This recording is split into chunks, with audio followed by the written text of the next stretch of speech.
this regulation practice is all around using our breath.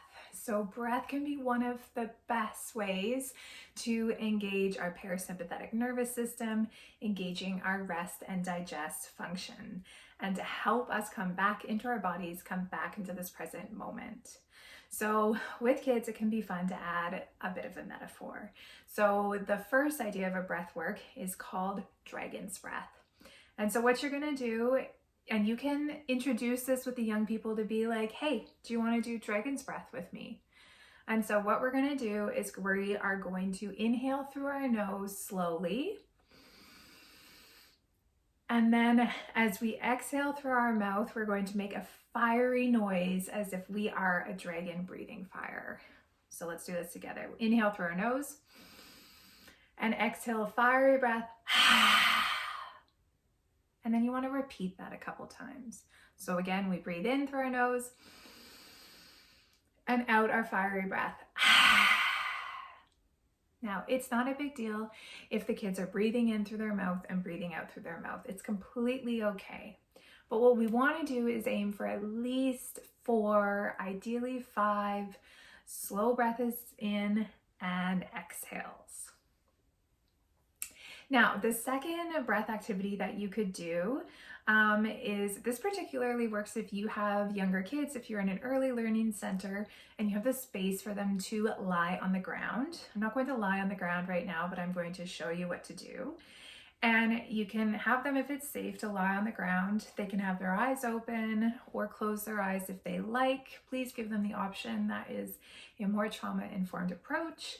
And what you're going to encourage them to do is put something on their belly, whether it's their hands, whether it's maybe a pillow, a stuffed animal, a ball, a book, something obviously light.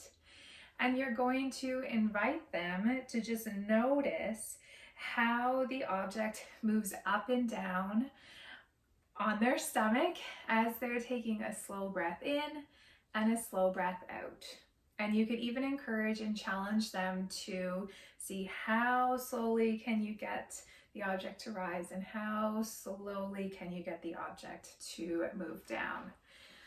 So again, what this is doing is bringing our awareness into our body. It's helping slow down our breath, and it's really helping build those connections between their limbic system, their emotions brain, and their prefrontal cortex. Now, the last breath that you can also do is, because we love a metaphor, is like smelling freshly baked cookies. And so you could do this in a bit of a fun way. You could just sort of out of the blue be like, does anyone smell fresh cookies? And then pretend that you have a freshly baked cookie on your hand and encourage the young people as well to pretend they have a freshly baked cookie on their hand. And then you want to sniff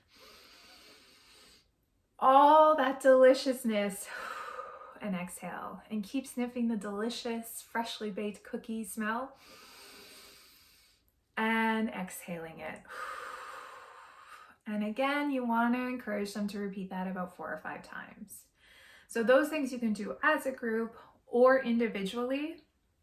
And if you're working with older kids and you don't want to worry about the metaphor, you can just say, let's take a couple deep breaths together. And then count them in, breathing in for 5, exhaling for 5, and repeating 5 times. So really encourage you to work in breath and connecting with their breath throughout the day, every day.